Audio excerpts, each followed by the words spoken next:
Certified financial planner professionals are certified to provide comprehensive financial planning that can address just about any facet of one's financial life, including retirement, estate planning, taxes, education, and more. For more info, go to letsmakeaplan.org to find a CFP professional for you. We are back in better than ever. Mike and Mike, presented by Progressive Insurance. Our guests on the Shell Pennzoil Performance Line, and so the decision is in. Our top story on a day filled with big ones. The path has been cleared for Zeke Elliott to play week 1, but Zeke not cleared at all. His suspension of 6 games upheld in its entirety. And so once again, Mike, it feels like this is just the beginning of another long fight. We've just decided we're going to court.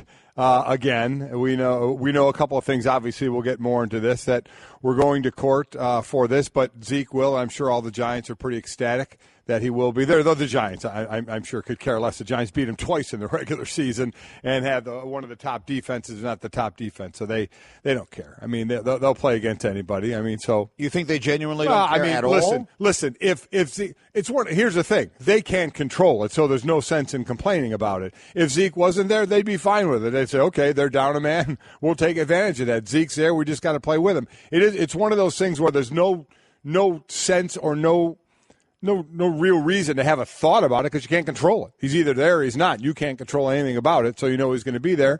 So, you stopped him last year. You beat him twice. You say you're going to do the same thing this year. But we'll see where this thing goes and the history in the courts when the union takes the league to court and where this will go. That's why we'll bring on people that use much bigger words than us to try and explain all that, but we'll have them use small words. I love the sign stealing thing going on. I think my son Mike had the perfect analogy to it when we talk about that a bit. And I watched a ton of Venus Williams last night move on to the semifinals against Sloane Stephens, another American, which we'll get into as well. But that was fun to watch. So let's do it, actually. Why don't we start with Off the Top and just go through some of these stories. And by the way, those of you just getting home in Boston after a long night at the ballpark, get yourselves some coffee, and we'll try and put on a good show for you today. Red Sox over the Blue Jays in 19 innings. How about that? 19 innings, the longest game in baseball in terms of innings this season. The previous was 18. Longest road game in Blue Jays franchise history, tied for their longest game ever. I mean, 6 hours to play, second longest games in terms of Fenway Park history in terms of time, 1 minute behind a 20 inning loss to the Mariners in 1981. So you got to always love those games. We talked about this a while ago. Do you put a cap on games, 12 innings, and call it a day, or you keep playing these out? Obviously, you don't get a lot of these, so you're not going to sit there and say, oh, my God, here we go with a 19-inning game. We have to get rid of this. Well, I mean, it was part of the discussion. Maybe in part because it happens so seldom, would it be okay to have a game end in a tie after 12 innings as opposed to now at this point of the season, these teams have called up so many players. They have so many more options to go to. But as far as what it does to a team's pitching staff and overall player health and whatever else, it could be disproportionately important if it happens in May or in June. When it happens in September, maybe less so. I just don't think it happens enough to change a whole thing.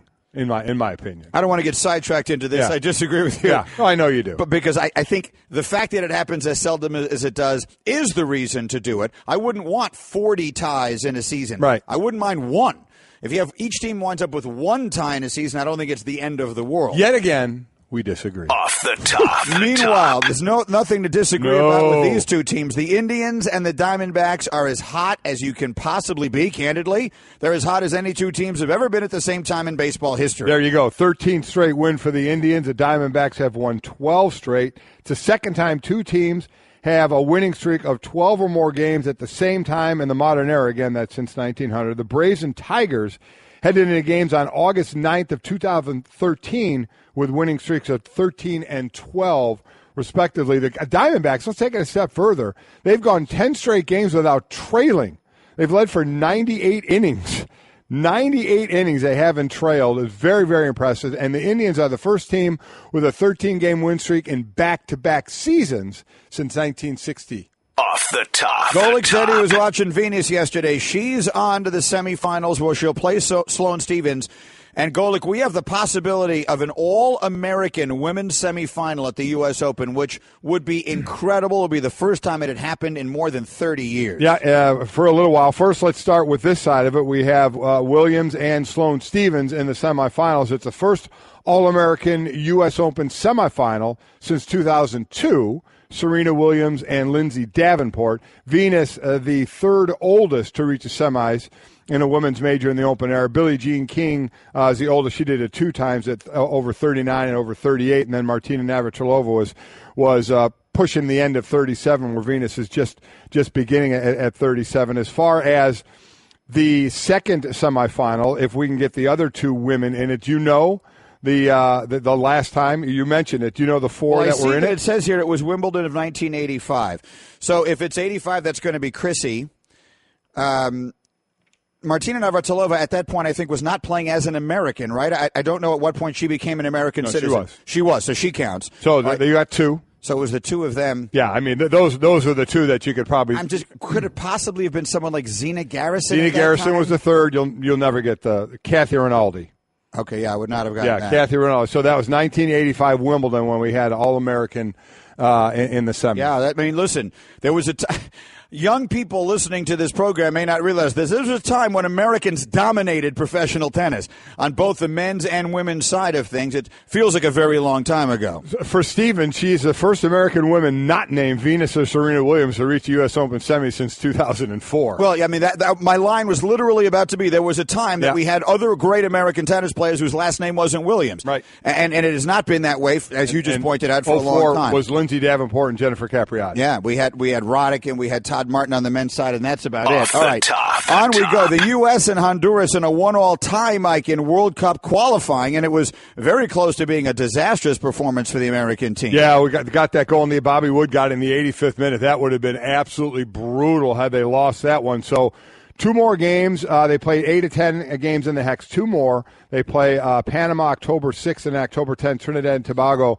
They play right now. United States sits 4th with 9 points. Panama has 10. Costa Rica 15. Mexico's already there. They 18 points. They pretty much got it squared away. Off the top. And finally, as we mentioned right off the top, Zeke Elliott, 6-game suspension, upheld by an arbitrator, though he is eligible to play Sunday against the Giants. Let's dive into that. Mike and our Off the Top is presented by Progressive Insurance. You could save hundreds on your car, your business, or your recreational vehicle insurance from a local independent agent. Go to Progressive.com today. Now that's Progressive. Before we get deeply into Zeke here, let's set up our social topic for today. Mm-hmm.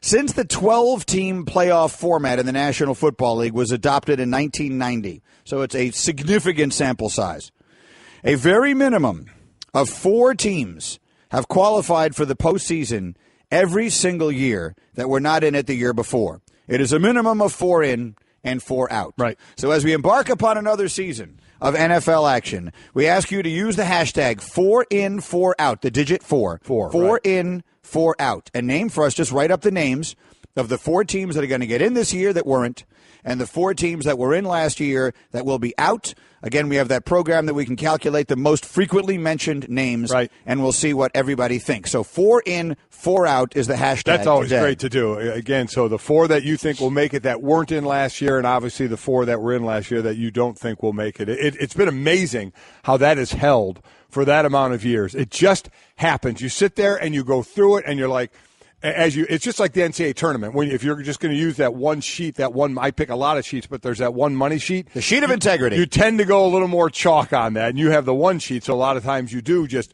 go chalk, and that's kind of where you go when you pick, but you just have to realize it happens every year. Sometimes you just can't bring yourself to do it, and yet it finds a way of happening all the time. So we'll try to have some fun with that today. Again, the hashtag 4 in, 4 out. Just name the 4 teams that you believe will be in the playoffs this year that weren't a year ago, and the 4 teams that they will replace. Okay, as we told you, Zeke Elliott's 6-game suspension has been upheld by the arbitrator Harold Henderson. I have both Henderson and Zeke's lawyers in their entirety from Shefty on Facebook. Here we go. This is Henderson. As his designated hearing officer in this matter, my responsibility is to determine whether the commissioner's decision on discipline is arbitrary and capricious, meaning was it made on unreasonable grounds or without any proper consideration of circumstances. It is not within the responsibility nor within the authority of the hearing officer, to conduct a de novo review of the case and second-guess his decision. It goes on from there, but that's the most important part of this you need to know. Every single year we go into these, and we act as though Harold Henderson, or ultimately when this gets in front of a judge, are going to decide whether the league made the right decision when it comes to Zeke Elliott. Retrying the case, yeah. And that is not what is happening here. All they are deciding is whether or not they followed their procedure correctly, because the rule says, and it has only been strengthened, that basically Roger Goodell can do whatever he wants when it comes to areas of player discipline. So Harold Henderson wasn't going over the facts of the case and deciding whether Zeke Elliott was guilty or not. He was just deciding whether the decision was arbitrary and capricious, and he upheld the 6 games. Yeah, I mean, that's what this is about. And it's a good explanation and good for people to know that, well, how does Harold Henderson not see that that the witness was contriving things, and just like the one investigator had said, and wasn't truthful, and why can't? That's not his job. That's not what he is to do here. He's to follow procedure, and did the NFL follow procedure here? And they have a pretty wide berth of the procedure they're going to follow. They have a committee. The committee recommended something. Roger Goodell ultimately gets to make the decision. That's their procedure. Harold Henderson said they upheld that procedure. I'm not here for guilt or innocence, so the suspension is upheld. That's what I had thought all along. My thought was, why would you drop it if you did that long investigation unless you worked out some deal? And even if you worked out the deal of saying it goes to 3, don't go to court, I wouldn't be sure why the NFL would do it outside of, we don't want to go to court again, is we get to do the power. We have the power. That's not going to change. It's 6 games. Take your best shot at us again. The only reason not to want to go to court is for the same reason that the players want to go to court, which is every time it goes to court, it is theoretically a challenge. You have a chance of the to commissioner's lose, sure. power. Yeah. And you might not want to lose that, but I think they're so confident. Yeah, I think so as well. In its solidity, or whatever the word is, that they're not afraid of that. And from the other side, I completely get the union. This is the way the union, there's players. Leverage is Aaron Donald. Player, withhold your services from a team. That's your leverage. What's the best leverage that you have? And because of the CBA in this particular situation, the only real way the union can fight something is wait for the league to do something, disagree with it, and try and take him to court and get him on a procedure to get him to lose some of that power, or say they did something wrong. This from Zeke Elliott's attorneys. We are extremely disappointed with Mr. Henderson's inability to navigate through league politics and follow the evidence, and most importantly, his conscience. The evidence that Mr. Elliott and his team presented on appeal clearly demonstrated that Mr. Elliott was the victim of a conspiracy orchestrated by the NFL and its officers to keep exonerating evidence from the decision makers, including the advisors and Roger Goodell. The only just decision was to overturn the suspension in its entirety. Mr. Elliott is looking forward to his day in federal court, where the playing field will be level and the NFL will have to answer for its unfair and unjust practices. Again, look at the specific wording and all of this. They're all different things that you can anticipate they will be using in court. And if you're with us Friday or anywhere around the media Friday, you heard exactly what it is. They're arguing that the only person who was the lead investigator in this, who interviewed the accuser 6 different times, was not in the meeting where the conversation about discipline was had with Roger Goodell. Just for facts, I think Lisa Friel was the lead investigator. I don't believe this. Okay, let me rephrase that. The person who handled the portion of the investigation, who interviewed the accuser. Because did you see how the league had put it? They said she was a junior investigator, and Lisa Friel was the senior investigator. Fair enough. So I shouldn't say lead. Just from the You're correct. Yeah. That was my word. It was not the word. The investigator who interviewed the accuser, and the only one who did, was not in the room, and thus and subsequently recommended 0 games of discipline. Was not in the room, and the union claimed and claims, and you hear the lawyers now using the word that this was a conspiracy, and the league, again, strongly disputes that, denies that, and says the commissioner was well aware of that recommendation. Where do we stand? Well, he said going to court. And so the only 2 factual things we know is right now the suspension was upheld. That was a decision made by Harold Henderson.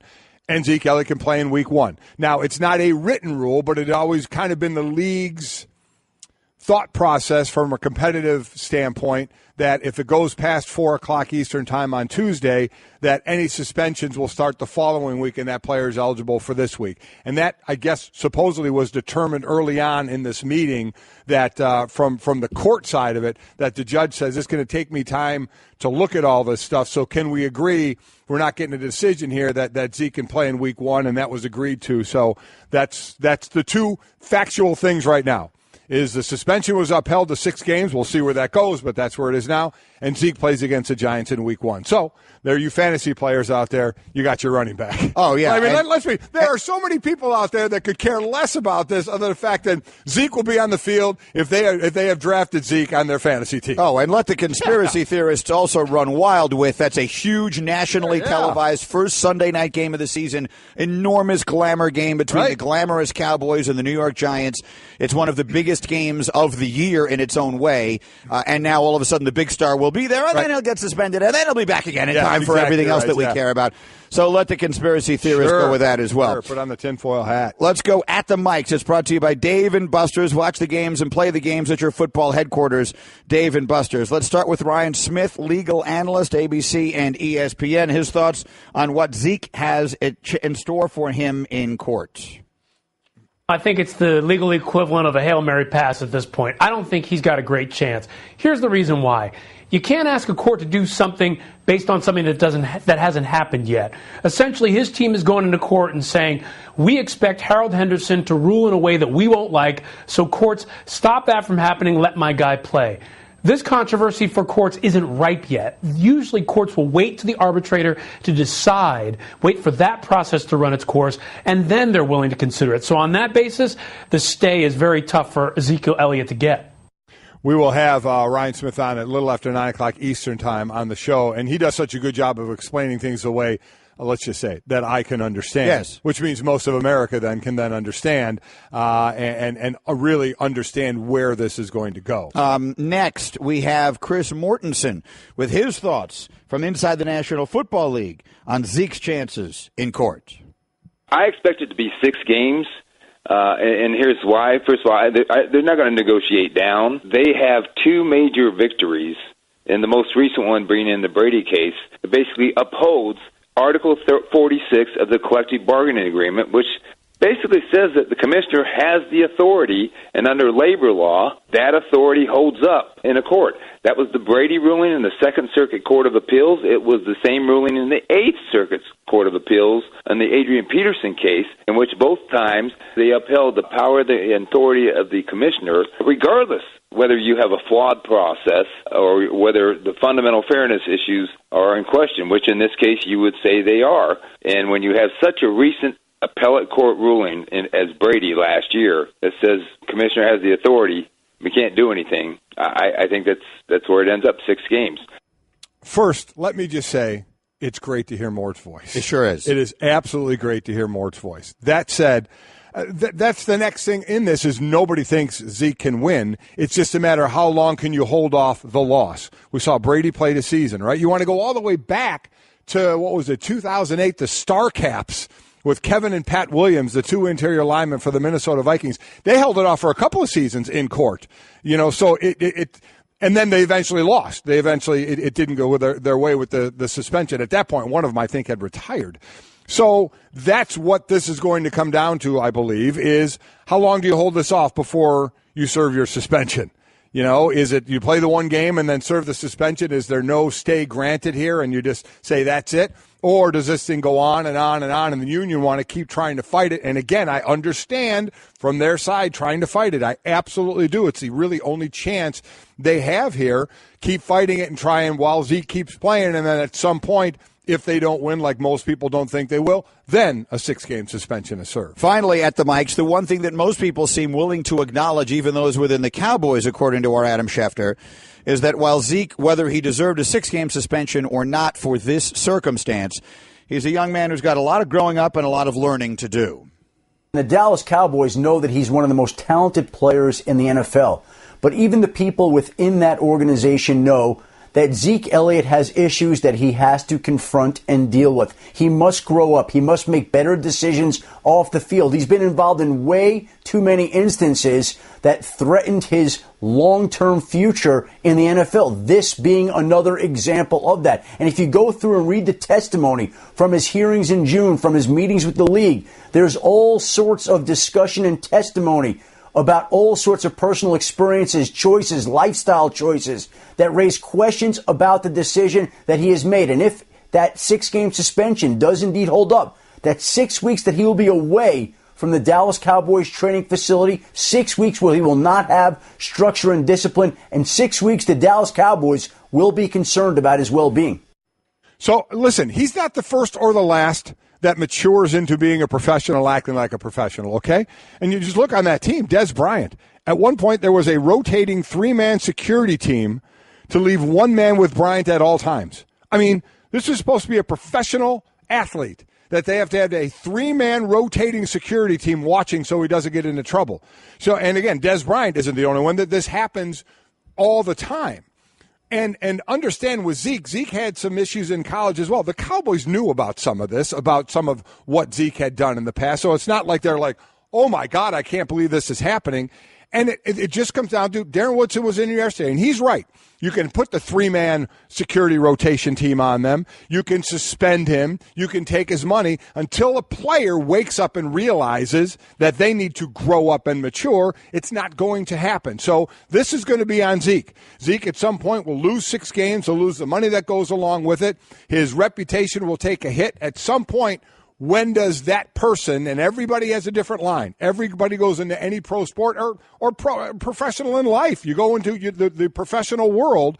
I mean, how you act. When do you act professional in that job? And right now, Zeke Elliott is certainly not there. And to be clear, we're talking about two separate things here. Without question. We've got an issue where the young man who has made a lot of really bad decisions, and then we have an issue of domestic violence. Exactly. That's separate. Absolutely Which right. will never be described here as a bad decision. Never. That's something entirely other than that, and that's what he's been suspended 6 games for.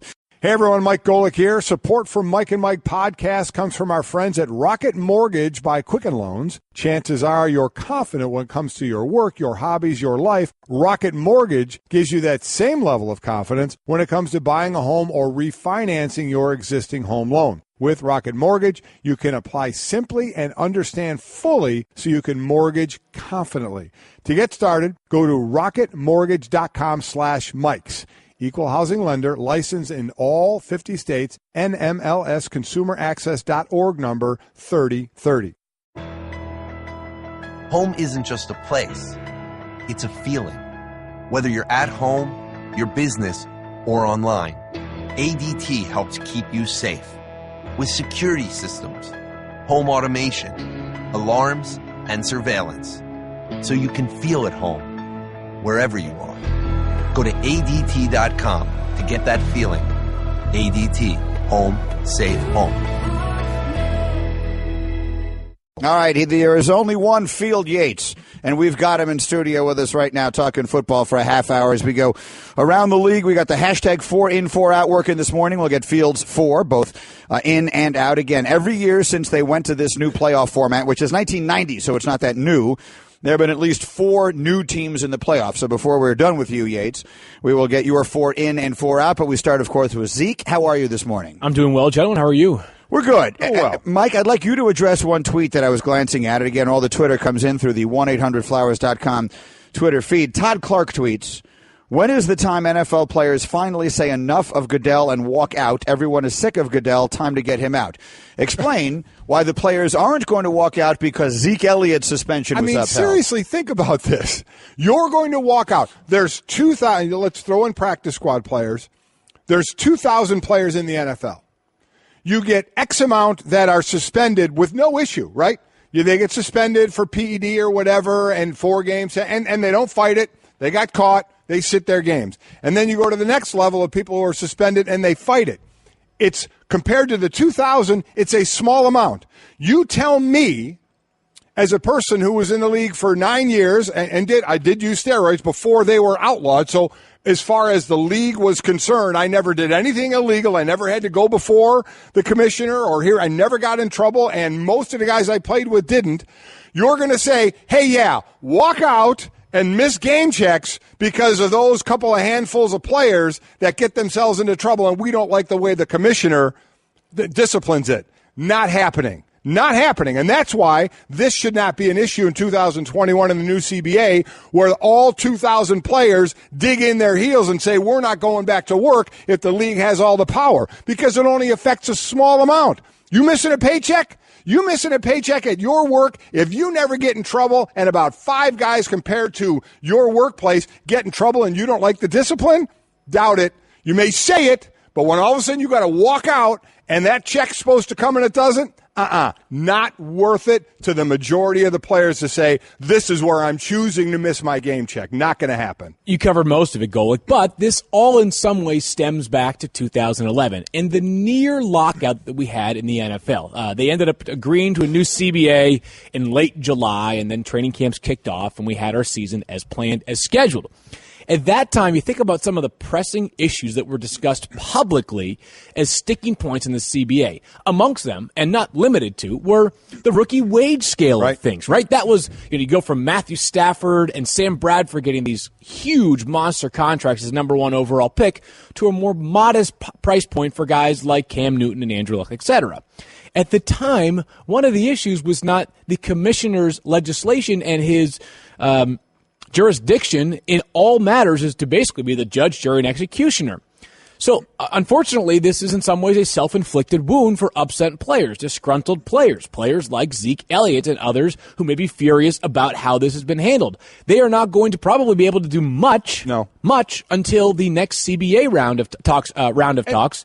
Oh, by the way, the commissioner just got a new deal, so those who don't want him there, good luck. And from the glass half full side, the last time the players wanted to fight for something or get something, they got it. Yeah. They got off-season doesn't start till April. They got another 4 or 5 weeks of off-season before they had to get that. They got 14 padded practices during the regular season. That's it. They got a situation that was for all 2,000 players to have to basically be in off-season program less wear and tear on their body, and all 2,000 players to not have to only wear pads 14 times during the season. Look at it however you want. If you want to say that's helped or hurt the game, that's not the point. The point is the players wanted that, and they got that. So it's not like everything they fight for they don't get. We're all just looking at Article 46 and the power that the commissioner has, and it's a headline every time it happens to say, oh my God, how did the players not fight for that? The players have fought for some things they wanted, and they've won. Sometimes we had to do it, quite honestly, after we decertified and weren't a union, hence free agency back in 1993. But there are some victories the players get, and they got them the last time they negotiated some of the things they wanted. And I don't think they're going back in on this in 2021, no matter what someone like Cyrus Mary tries to say, because it just isn't that important. At the end of the day, let's think about what we're talking about here, okay? This fight felt very different when it was about deflated footballs than it does when it's about beating up women. Yep. Okay, that's what we're talking about here. We're not talking about whether Zeke Elliott pulled down a woman's top at a Mardi Gras parade or whether he's misbehaving in clubs. We're talking about domestic violence, something that in theory we should all want the NFL to be taking more seriously. Now, if there's any real criticism here, it's that where was 6 games for Josh Brown, and where was 6 games for Quincy Enunwa, and where was 6 games for Junior Gillette and all the rest of them. Yes. 6 games was the right decision by the NFL in the case of Zeke Elliott. That I don't think we should be having this fight over that. Right. I think we are at the point now we are lumping Tom Brady and Zeke Elliott suspensions into the same boat because of the fact that it's going to both likely involve an extended legal battle. I think in the court of public opinion, some people believe that Tom Brady was being suspended for something that never happened. Like there was no, and if it did happen, it was almost as if deflated footballs, like slightly underinflated footballs. It's a decidedly different category than the nature of the incidents we're talking about with Zeke Elliott, potential domestic violence incidents. As you just said, Greeny, the NFL, we all applauded the NFL when a new domestic violence policy was introduced. Now, the NFL has sort of loosely enforced that since that time, headlined by the Josh Brown case when he was suspended for just 1 game. But if we're going to champion the NFL's cause of taking domestic violence more seriously, which we can universally agree upon, well, then when we have a situation where a player is suspended, we can't simultaneously cry foul because it felt like, the commissioner acted heavy-handed. You can't speak out of both sides of your mouth. All right, Field Yates is here. He's brought to us this morning by DraftKings. Play free one-week fantasy football this Sunday at DraftKings. Just use the code Mike, only at DraftKings.com.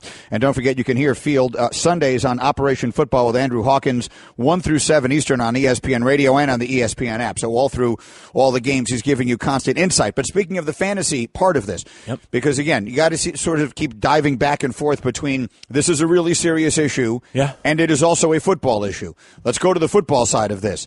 Zeke Elliott will get to play week 1. Then the assumption I think we're all making here is that he will be suspended 6 games. He's going to miss 6 games of this season. So if your fantasy draft still has not taken place, what does this mean for him? Well, some context, just to sort of put it into real life, is last night we have our ESPN War Room League, which is 16 teams of a lot of our NFL staff. And there he goes. So that's a larger league, but I think he went pick 24 last night, Zeke Elliott did. So that's about where you're going to see Zeke Elliott go. And this was with the news. As a matter of fact, we had to delay the start of the draft because the news of Zeke Elliott came down. You had various people with commitments to SportsCenter and other, ESPN.com, et cetera, ESPN radio interviews to account for that news. That's about where he's going to probably end up going, Greeny. And I think that probably people are still taking him with the presumption, like you stated, that he's going to eventually sit 6 games.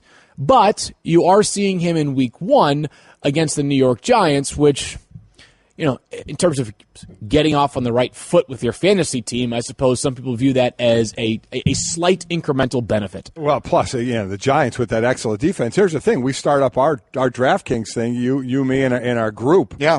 You think anybody's taking Zeke? Well, why not? I mean, for week 1, I'll take him. My point is, it's fun. One thing, look who he's playing. Oh, against the Giants. Yeah, that's what I mean.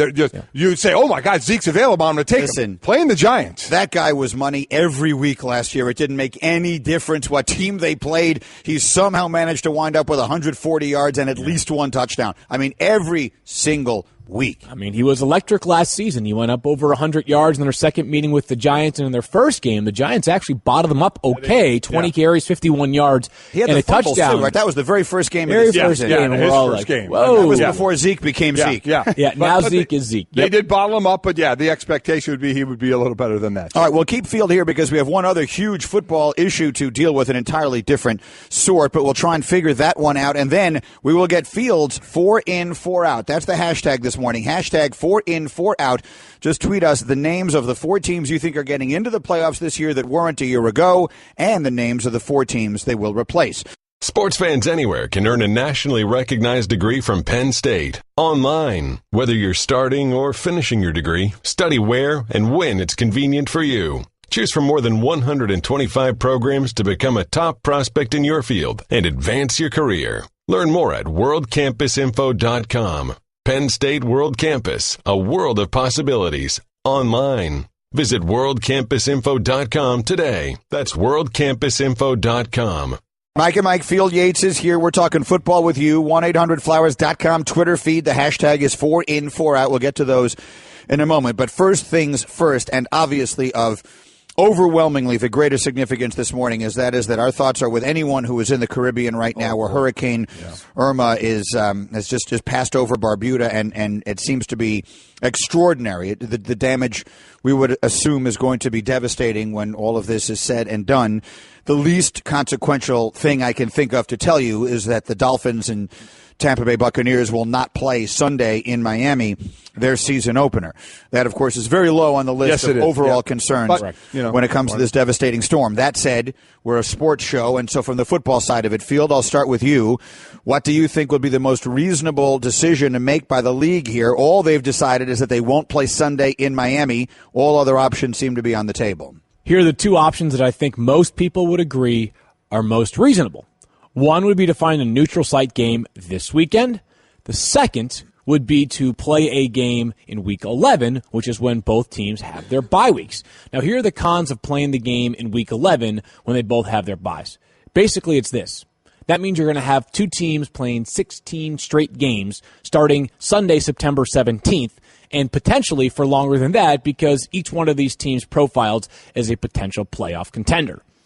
Now, the cons of playing this week in a different site, whether it was Atlanta, which is not far away and has that new stadium, First of all, I don't think the NFL wants to open up the Atlanta Stadium with its first regular season game involving a team that is not actually from Atlanta. The other issue I think that the NFL might see is this. Miami is already playing a game in London this season that is a home game. If you are going to take 2 home games away from Hard Rock Stadium in Miami, that's a tough one right there. Sun Life Stadium, whatever the stadium's name. It is Hard Rock Stadium. Hard Rock now, Stadium in Miami. 25% of the season ticket holders home games. Yeah, so I mean that's a major concession for the Dolphins and season ticket holders to have to make from a business standpoint. I tend to think that Week 11 makes the most sense. I get that these teams would have to play 16 games, but this is like the importance of this is a drop in the bucket relative to what the devastation, the potential devastation that this region could have to endure over the next handful of days here as Hurricane Irma continues to bolster in strength. I think that Week 11 makes the most sense. I understand it's imperfect, but you know something? Right now, when you get difficult circumstances, you have to find the best solution that's most amenable to the most amount of people. And it's not just a simple football issue. It's security, it's staffing, it's getting people to and from the game. There's so many layers to this. What do you think, Mike? Well, luckily, since I now see the stat, I played in both. I got in the league in '85, and there are no bye weeks. Yep. Bye weeks came into play in 1990, and there was an experimentation of the 2 bye week in the 1993 season. So you can play 16 games. All right, we're just not used to it right now. We have the byes. In a row, yeah. The best is Week 11. They both have the bye play. You play 16 weeks in a row. I mean, looking at what's going on, and that's would be considered the downside, I think everybody is going to survive it just fine as far as playing 16 games in a row. It seems to be the easiest thing to do. I don't want to mitigate the importance of a bye week to an NFL player, but I'm just telling you, even if these teams play this weekend, come Week 11 when they have their bye, they're going to return from it in Week 12 and still be really sore. Like, that's the way, like, what percentage of players in the NFL is healthy by the end of the season? The answer is 0. They're all banged up. They're all bruised. This is a game that just takes a physical toll on your body. Again, I'm not trying to say the bye week has no meaning. At the same time, it's not as if playing 16 games is the worst case scenario given the circumstances involving Irma right now. All right, let's do Straight Talk, brought to you by Straight Talk Wireless. Best phones, best networks, no contracts. And for that field, we'll let you get the first crack at this. The tweets are flying in. The hashtag is 4 in, 4 out. Again, every year since 1990 when they went to this new 12-team format in the playoffs, at least 4 teams have switched. So give me, first off, your 4 teams that you believe are going to get into the playoffs this year that were not a year ago. 4 teams that are going to get into the playoffs this season include, for me, the Tennessee Titans in the AFC South. It also includes Cincinnati Bengals in the AFC North. Okay. The Bengals would be a wild card team in the AFC. Arizona Cardinals in the NFC West. Okay. And last but not least, I'm going to go with the Carolina Panthers. You know something? I'm just going to amend my thought there for a second. I'll stick with the Carolina Panthers in the NFC South. Let us know who you were otherwise considering. It really comes down to, does like Minnesota or Detroit make things competitive in the end? I think Minnesota is going to be better than people realize right now. Defensively, they are outstanding, and they're extremely well coached by Mike Zimmer. So that's a team that I gave. But so you've got the Titans in, you've got the Bengals in, the Cardinals in, and the Carolina Panthers in. Right. Yeah. And so who do they replace? So in the AFC, that would replace the Miami Dolphins. Mm-hmm. Houston Texans would be the Tennessee Titans replacement. Right. And then in the NFC, I think it's going to be a more difficult road for the Detroit Lions. Yep. And then I suppose you'd have to, the Giants would be the last one there. But still, I mean, these are nitpicking right here. They are. But you have to take out a 4th team. You're taking out the Giants. Yes. Okay, there you go. So Field Yates is putting in. He's the first one, but again, yours are all flying in. We'll start going through them here. Hashtag 4 in, 4 out. He's got in the Titans, Bengals, Cardinals, and Panthers. He's taken out the Dolphins, Lions, Texans, and Giants. I'll tell you right now, we agree. We'll do mine and Golik's here in a couple of minutes. I agree with you on 1 of your 4 in and 3 of your 4 out. Yeah, I'm right in that area as well. Good start, though. I like that start. Straight Talk Wireless, nationwide coverage on America's largest and most dependable 4G LTE networks. Field is busy. He's got to go record the Fantasy Focus Football. Matthew Berry, Stefania Bell, Field Yates, weekdays on ESPN.com and the ESPN app. Thank you very much. And a pit stop at SportsCenter along the way. There you go. Never a dull moment. Very busy man in his suit. Back in just a flash. Jon Gruden next. Mike and Mike. First time skydiving? Sure is. Okay, you just open the door like this and you jump. Wait. Should we be like in tandem? Tandem? That's a great idea. Are you a certified instructor? No,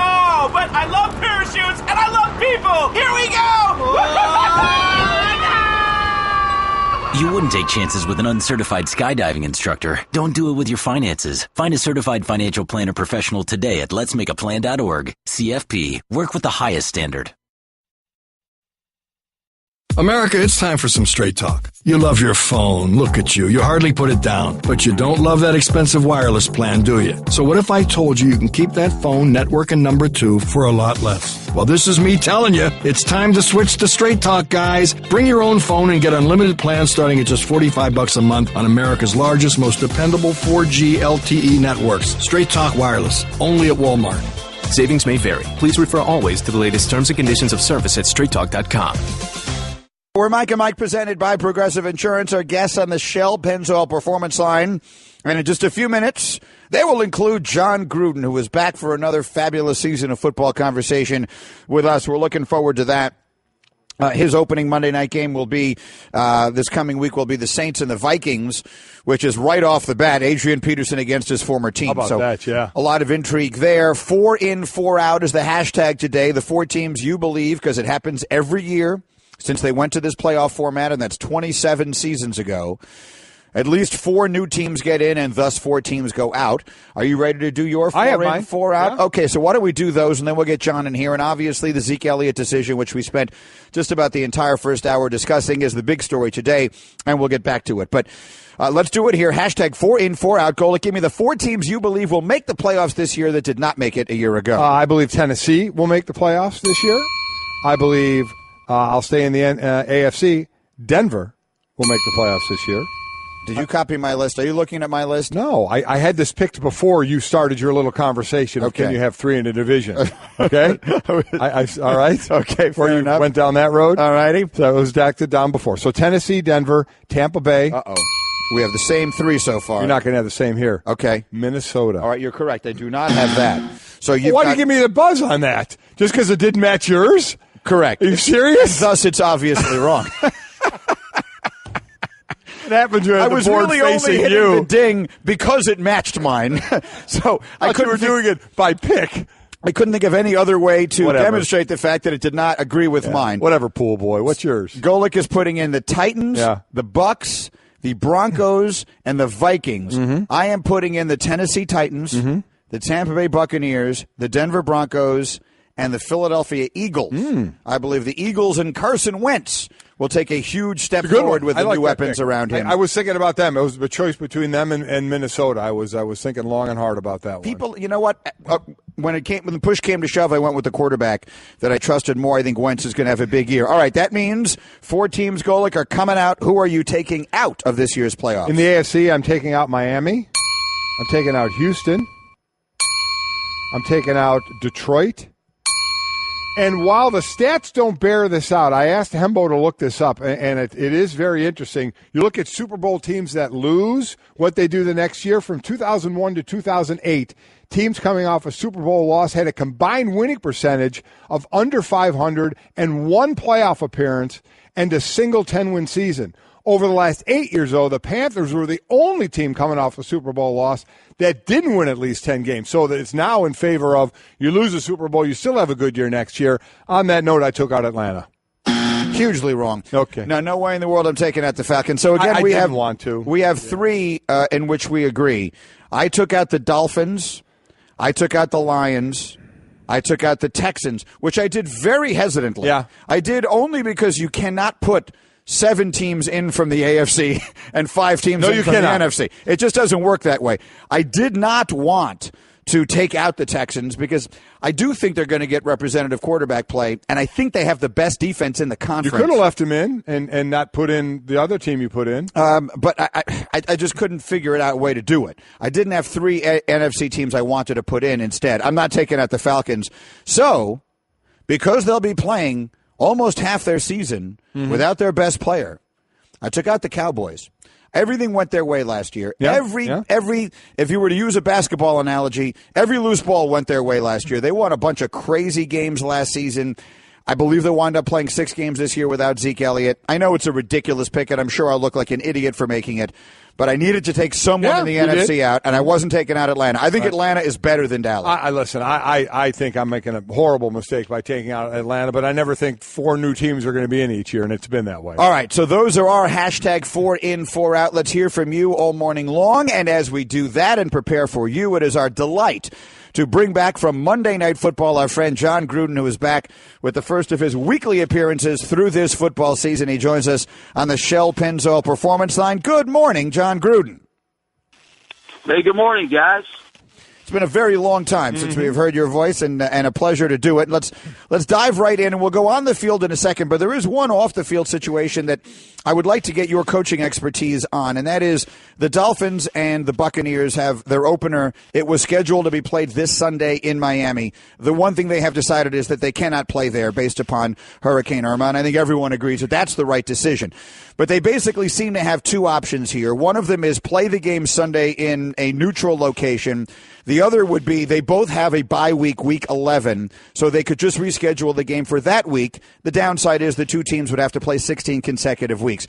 What is your sense of which would be the better way to go here? If you were coaching one of the teams, would you rather play in a neutral location week 1, or would you rather miss week 1 and then play 16 consecutive weeks starting the second week of the year? Well, I think football's secondary right now. If you track this storm, it's a devastating possibility for all of us here in Florida. We're all concerned. I would move the game to week 11. I think families become priority here. These players have families. These coaches, the organization has families. They need to make sure they are safe and evacuated if necessary. And I would move the game without a doubt to week 11. I realize it could compromise them having to have no bye week during 16 straight weeks, but safety comes first at times like this. And it's a great point, and you're absolutely right, and we have mentioned that here, that the storm and everybody's safety does come first.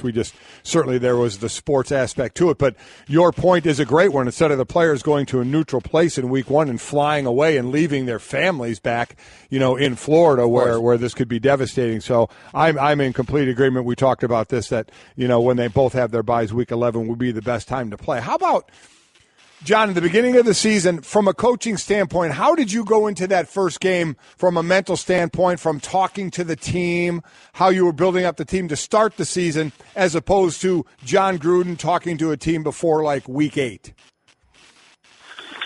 Mike, I think times are different now with the way that the collective bargaining agreement has impacted how we practice. It's just the first couple games, I think, of the regular season are an extension of the preseason. I'm counting the number of reps that the veteran players have taken in these 4 preseason games, and it's incredible how few they are. Conditioning is the number one thing I talked about. Secondly, we're going to have to use our entire roster. We're going to have to substitute on the defensive line. We're going to have to use a number of players because these players have not gone wire to wire. You played defensive line in the NFL. You had to go out there and play 55, 56 snaps. You couldn't cap out because there's only 47 of you available on game day. We're not allowing 90 guys to dress like we've seen in the preseason. So I emphasize conditioning, substitutions, and obviously tackling because none of these men have done anything full speed really on the preseason tape that I've seen. It is a new era here. Mike Jon Gruden with us. We are presented by Progressive Insurance. All right, let's go on the field. A bunch of interesting things. Let's start with your game, Saints and Vikings, with Adrian Peterson in an extremely unfamiliar New Orleans uniform against his former teammates. I've been reading some stories about how they're utilizing him coming out of the backfield, catching more passes, which is something we've not traditionally associated with Adrian Peterson. What is your expectation of the role he will play in that New Orleans offense? I'm really excited to find this out. Sean Payton's a good friend of mine. We have worked together in the past. We've collaborated on a lot of football, but I have no idea how he's going to manage this. I think Ingram is a very good back. I think the kid they drafted out of Tennessee is a kid that they got to get on the field, Kamara. He was awesome against San Diego in the preseason. He's a Darren Sproles, Reggie Bush-type player. Peterson, the emotions that he's going to have going home, having to learn this new offense, the protections, the routes, catching the ball, all that stuff is going to be a challenge, but it's going to be a difficult process, I think, for Sean Payton. But if you look back, Mike, to when the Saints won the Super Bowl, they were able to use three distinctly different backs. They used Reggie Bush, they used Pierre Thomas, and they used Mike Bell. No one remembers he even played, as their hammer. And I think Sean Payton is replicating that Super Bowl team with Adrian Peterson as the hammer. He's going to use Ingram's versatility, and he's going to use Kamara, much like he used Reggie Bush. And he has the ability to use all three. He's a very creative play caller. Boy, do that, and how much that'll help a passing game that's already a fantastic passing game. Looking at a situation in Cleveland, not so much the Browns and their history, but the fact that you're starting a rookie quarterback. How different is it for you as a coach going into a season and the talk to that quarterback and to the team when veterans know you're starting a rookie quarterback, you're gonna go through some growing pains as opposed to going in with a veteran quarterback? It's tough. There's no question it's tough, but it's also tough to go out there like they did last year with a quarterback that wasn't performing. The Browns have not had quality quarterback play in a long time. Robert Griffin, McCown, Kessler. After doing a game in Cleveland in the preseason, it's obvious that Kaiser has more talent than they've had at the position in a long time. The big question is, how fast can Hugh Jackson fast-track him? The problem is he's got to open up with Pittsburgh and then Baltimore. That's about as hard as it gets.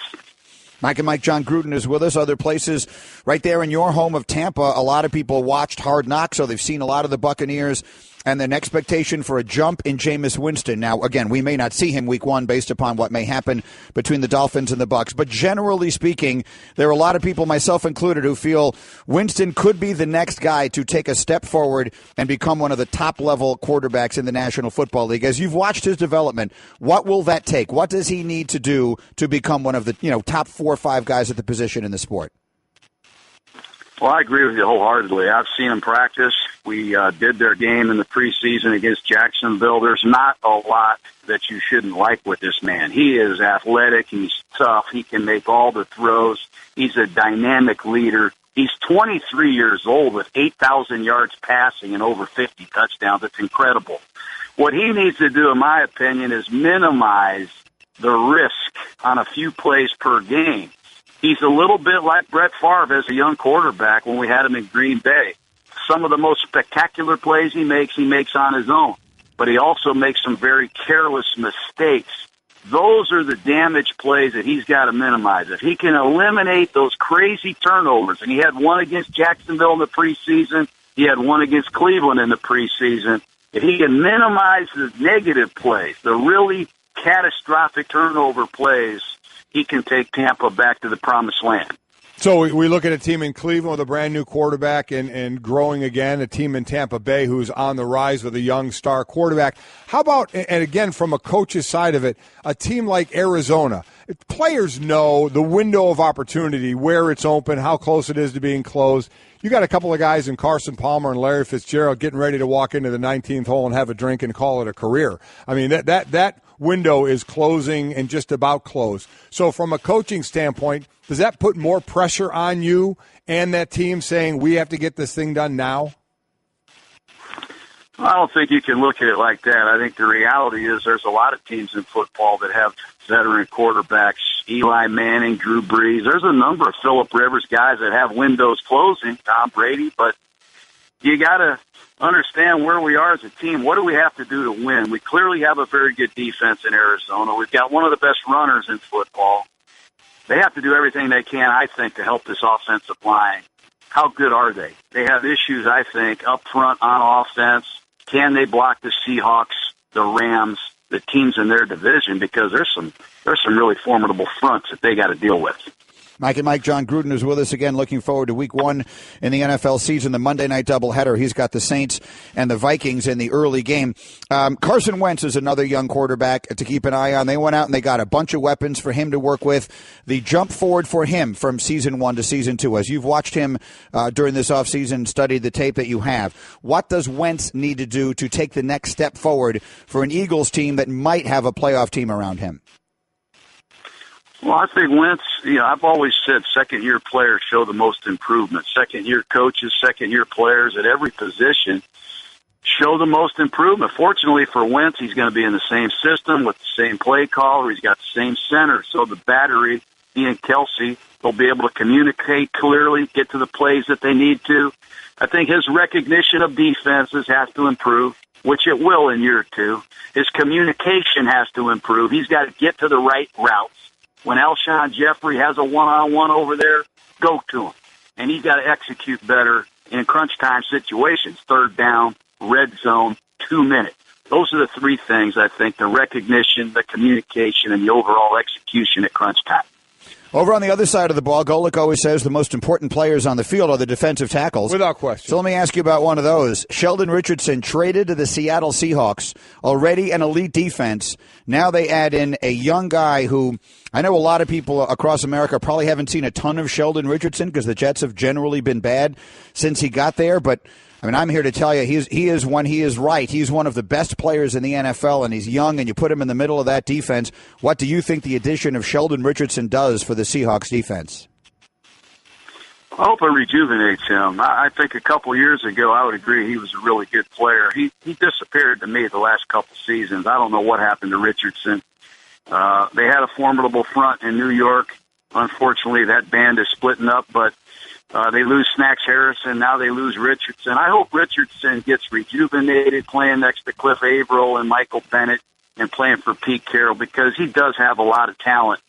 And he needs to get it all out on the grass so we can see it. It'll be awesome if he comes through for Seattle. They'll be hard to deal with. Now, for the Rams, they have, Aaron Donald out. He's holding out. They're not going to play in week 1. Who knows how long this holdout's going to go. Best interior lineman in the game, I think. So I know as a coach, you have to say all we can do is coach the guys that are here. We have to go on without them.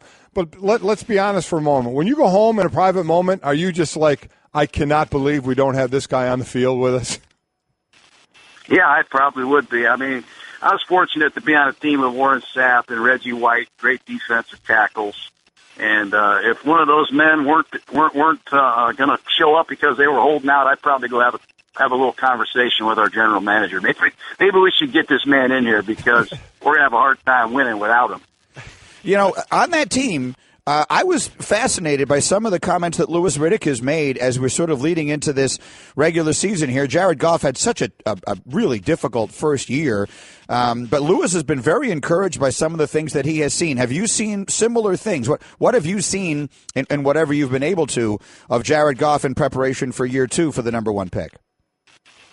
I like Goff in the second preseason game against the Raiders. I didn't like the Raiders on defense in that game either. There were guys wide open, blown coverages. It was sloppy by Oakland.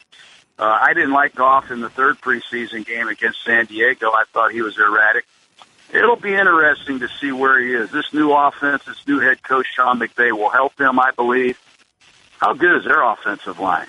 That'll be the issue. That has been the issue for years in the Rams organization. Can they protect the passer and get Gurley going so they can get some balance back in this attack? Well, we'll find out. Again, week 1 is upon us, and again, the Monday night doubleheader, John and company have the Saints and the Vikings, and it's followed by the Chargers and the Broncos. John, we're looking forward to it. Thanks so much. We'll talk to you next week. Thanks, John.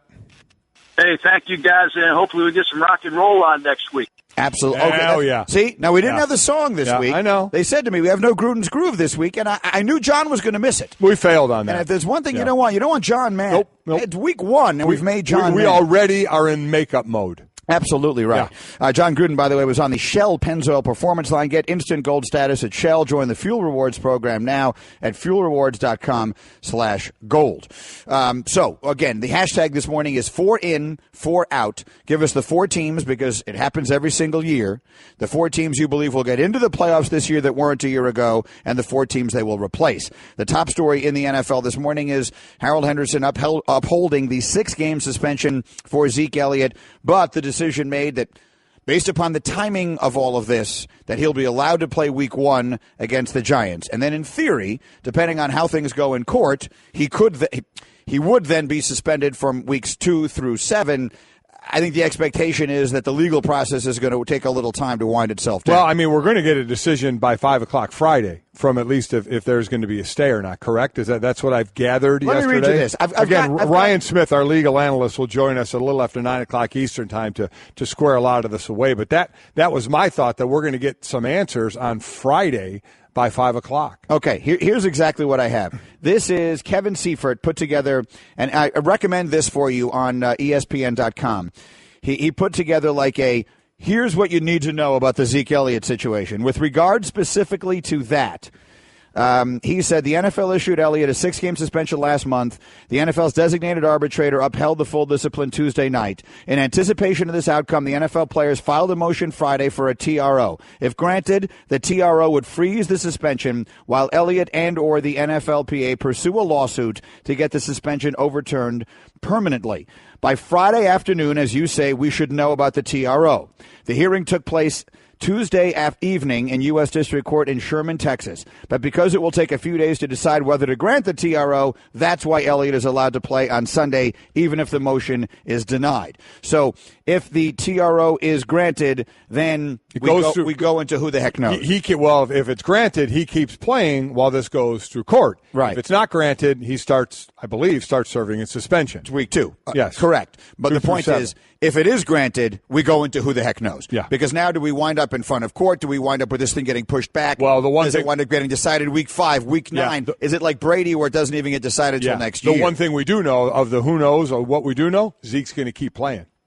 He will keep playing until something is ultimately rendered. Again, in the case of Brady, it took an entire season. Right. He was suspended the first 4 games of the next year already after all this happened.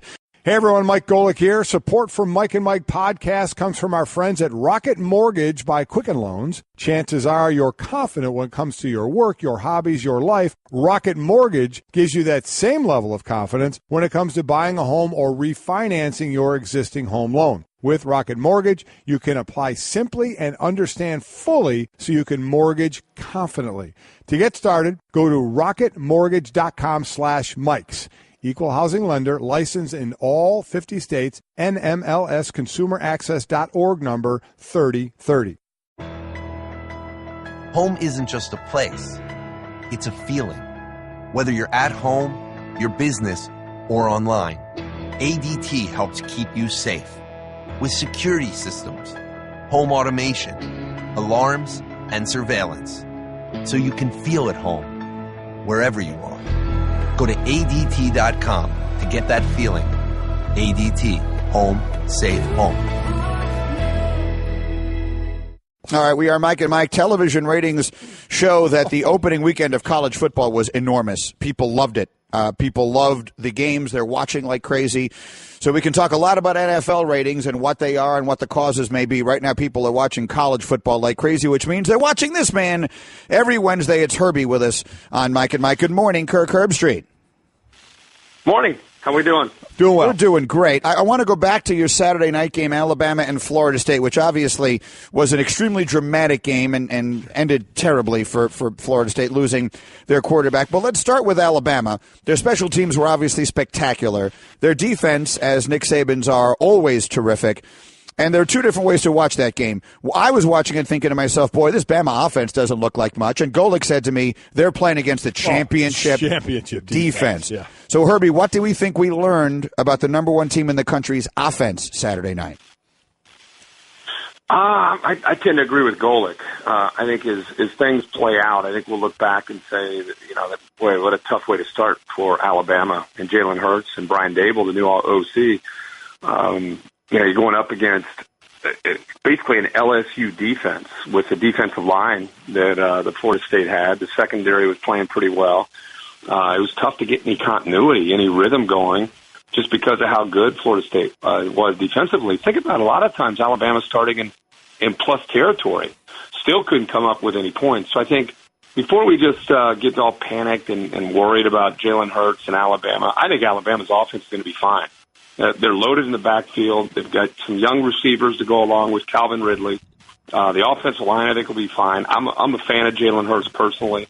I think they're going to work out the kinks. They kind of know where their strengths and concerns are right now, and I think they'll go from here. And if you look at their schedule, it's going to ease up, and it's going to allow them to really start to kind of mold this offense to where they want it to be before maybe they get their next challenge.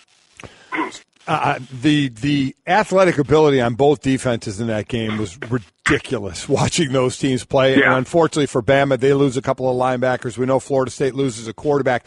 Talk to us from there, Herbie, from the core. You were a quarterback. So now in a situation there where they lose, you're going into the second week of your season, your starting quarterback is gone. Georgia is coming up to Notre Dame. Your starter is out. You have a rookie in there, even though you're more of a running team. Texas A&M, they lose their quarterback in the third quarter of a game that they lose in a bad loss for them and a comeback for UCLA. So from that position, teams going into that next week, all of a sudden, all this preparation you do in week 2, you don't have your quarterback on the field anymore. Yeah, I mean, that's tough. It's a tough thing to have to deal with.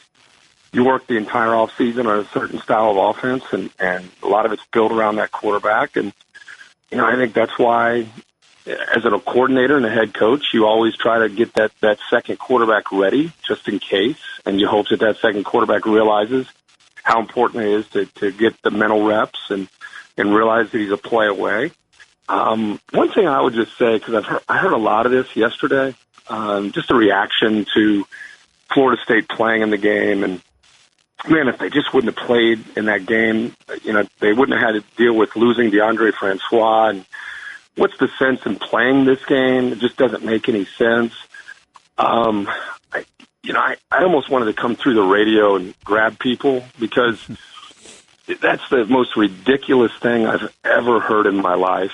That the kid got hurt because they played Alabama, or why play in these games. Go in the locker room and ask a player who they want to play in those games. To make it sound like it makes no sense to play in those games, I think you're just out of touch with reality. That's number one. It's great for the players to play in those games. They want to play in those games. They don't want to play, Northeast Louisiana State in their first game. It helps with the entire off season to get excited about playing in the game. It's just so easy to look back at a game and say, man, if they wouldn't have played in that game, he wouldn't have gotten hurt.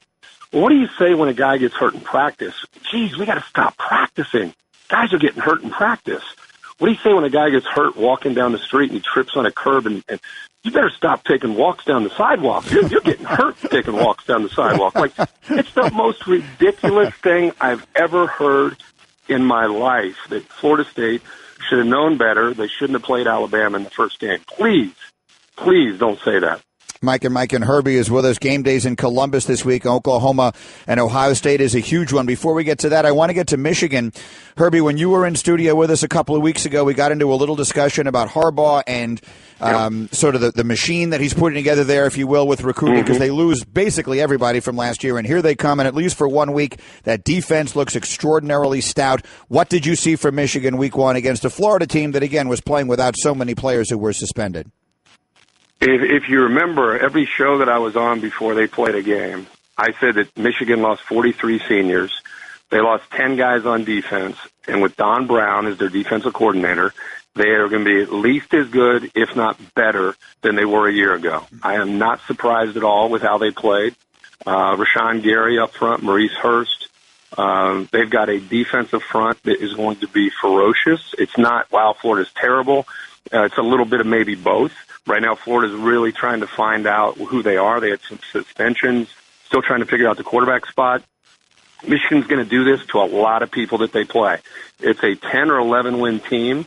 The idea that people fell for, we don't know who our quarterback is right now. Meanwhile, behind the curtain, Wilton Spates lost 20 pounds. He's looking great. He's probably the leader of the team. I thought, he didn't necessarily play crazy good against a pretty good Florida defense, but I think he's only going to get better with the players around him. He's got a lot of youth around him. What's that old saying? They are who we thought they are. That's to me, that's who Michigan is. Michigan is going to be. Jim Harbaugh has recruited, and they are a perennial top 7 team year in and year out. It's the culture that he's created. It's the recruiting that he's going out and doing. I don't care if they lose 43 guys every year and 10 starters every year. Next year, you're going to open up the magazine, and there's Michigan. It's just they're one of those teams. They're no longer in the rebuilding mode. They just reload. And so that was not wow, Florida's terrible. Florida's got some issues on offense, and like I said, with the suspended players. And Michigan is, in my opinion, they're exactly who I thought they'd be. Looking at a couple of rank games, leading off, obviously, number 2 Ohio State hosting number 5 Oklahoma. I know game day will be there in Columbus. Last year, Ohio State put them on them, I think, 45-24. What's interesting to me, maybe because as a former D lineman, the entire Oklahoma offensive line is back, and they're monsters. They average about 325. And the entire 2-deep D-line for Ohio State is back this year. So a lot of people may look at that and say, well, maybe expect the same outcome as last year. I don't necessarily agree with that. So give us a little thumbnail on this one. Man, you're dead on. I can't wait to watch that matchup. And I also can't just wait to watch the energy from Baker Mayfield. Baker Mayfield tends to be forgotten a little bit with all the other talk about all the other quarterbacks that are, but the NFL and all that. Baker Mayfield is one of my favorite guys in the country because he plays with a big chip on his shoulder. His playing style is like a young Brett Favre. I mean, I'm going back to Southern Miss or early Green Bay Packers Brett Favre. You never know what he's going to do. He's going to scramble, he's going to do a shovel pass, or he's going to run out of bounds and the guy's going to touch his arm. He's going to look at him like, what, we got a problem here? We got a problem? Like, he is just that guy. And I can't wait to see after they lose to Ohio State. He already has come out and said publicly, they're out there singing on our field. We've been thinking about this for a year. Ohio State went in there and ripped their heart out, and they were sitting there at 1-2 on the year. And they went on to win 10 straight games. So I think they're a different team, new head coach with Lincoln Riley, Bob Stoops out. They've been hearing about it, what Ohio State did to them for an entire year. Now they're going to Columbus. And you really kind of found a matchup within the game is that a veteran offensive line with Baker against Ohio State's clearly their strength, arguably the best defensive line in college football. And it's in Columbus, and you get the third down, and it's going to be tough on that offensive line. They have an issue at times in pass protection, and that's Ohio State's strength, rushing the quarterback. So what will Lincoln Riley do? What we have learned from Indiana and what they did with Richard Lago and that group of receivers to try to help them minimize the impact that the Ohio State pass rush and defensive line could have on that game, because that part of it will be a lot of fun to watch. Give me a quick thumbnail on another rank. Notre Dame just jumped into the rankings, and they're going to host Georgia coming up to South Bend. Georgia, a team with 5 losses last year. Notre Dame 4 and 8 losses last year. Both teams trying to get back into it, and we know how Georgia loves to run the ball. Quick thumbnail on this one. How good did Brandon Wimbush look and taking over now? I mean, we'll find out, against this week against a much tougher defense. But, I think the Notre Dame team this year has a real chance. I thought the defense with Mike Elko taking over looked a lot different. I think that's obviously a good thing for them. With Georgia, there's been so much talk about the injury to their quarterback, Jacob Eason, and what does that mean for them? Is that going to be something that could be devastating, or, is that something that changes their offensive approach with Jake Fromm now coming in, who's a true freshman? I personally think Fromm is tougher to defend. His style is more of a dual guy, is tougher than Jacob Eason, who's obviously more drop back guy. So now you've got to deal with Fromm, who can move around a little bit. So I think that's a little bit more of a challenge. But taking a young quarterback on the road in that environment, how does he respond to that? And can Notre Dame's defense, after an entire kind of off-season of rebuilding that unit, this is where we're kind of going to really see where they are, because having to defend Nick Chubb, Sonny Michel, the athletic ability, the dogs, we'll find out not only is Notre Dame ready for Georgia, but is Notre Dame completely a different team, and they're going to be more competitive in 2017 in general. Bunch of good games this weekend. Again, maybe the best. Oklahoma at Ohio State. Game day will be there, and the game will be primetime Saturday night on ABC. Thank you, Herbie. We're looking forward to it. All right, guys. Have a great week. First time skydiving? Sure is. Okay, you just open the door like this, and you jump. Wait. Should we be like in tandem? Tandem? That's a great idea. Are you a certified instructor? No, but I love parachutes, and I love people. Here we go. You wouldn't take chances with an uncertified skydiving instructor. Don't do it with your finances. Find a certified financial planner professional today at letsmakeaplan.org. CFP. Work with the highest standard. Question is, will Zeke Elliott be part of that perfect lineup week 1? He will play Sunday night against the Giants. Marguerite asked the question, no defense of Elliott, with domestic violence. This is more a question. When the legal system declines to charge, is it fair or arrogant for the NFL to punish? Thoughts. And the thought on this is that they're almost in a no-win situation. So imagine if a spouse truly is abused and then they don't want to press charges. Right? They don't want to talk to the police. A lot of times there was abuse, but the police say we have nothing to go on, so we're dropping the case. Or, if a situation where all of a sudden you don't have a witness there anymore because maybe they were paid off and not to be a witness anymore, and the police have nothing to go on, so there's no case. So if the NFL just said, well, that happened, we're not going to do anything, they would get crushed. They would get crushed to say, the players can just buy their way out of it, and then they won't get in trouble in the league. That's what would happen. They would get crushed for it the other way. So I'm with them. Even though you're not built to defend all of domestic violence and be the perfect arbiter of what should happen, because God knows they struggled in doing it. But in my mind, you absolutely should have your investigation. And if you, again, it's compared to a 100% guilty, not guilty, as opposed to a civil suit proving 51% to 49% and finding punishment in there. So to me, I have absolutely no problem with them wanting to do this. There's a lot to it, and I'm very happy that we have Will Cain coming in just a minute here, because for those of you who heard Will with us last week, his legal expertise came in extraordinarily handy. And the first question I'm going to ask Will when he's here right off the top of the hour, and he can hear me right now so he can prepare for it, is exactly that. Should the National Football League, and I don't want to prejudice the answer by asking the question, it's a legitimate question. Should the National Football League be conducting these kinds of investigations on their own? Because I see both sides. Yeah. I honestly see both sides of it. But you agree they would get ripped the other way too, right? Of course, and that's the reason. I mean, in theory, you are policing is the wrong word, because it is the definition of not involving the police. But you are taking care of your own business. You are taking care of matters of your own. And again, it should be reminded once more, we're not talking about deflated footballs here. No, we're not. I was more than willing to yell and scream about the ridiculousness of Deflategate, because at the end of the day, what we were arguing about was there 1 pound per square inch too little air in the footballs. This is an entirely different matter. All this Twitter, by the way, as always, through the 1-800-Flowers.com Twitter feed. Nothing makes up for your football obsession like a surprise from 1-800-Flowers.com. When you order a dozen multicolored roses for $29.99, you get an extra bouquet for free. Go to 1-800-Flowers.com/ESPN. We also have a bunch of Twitter on the Dolphins, the rescheduling of the Dolphin game. Dolphins home Sunday will not be played. They're scheduled to play Tampa. What they have determined based upon the hurricane is that they will not play it there then. Now, will they play it instead in Week 11 when both they and the Buccaneers have a bye week?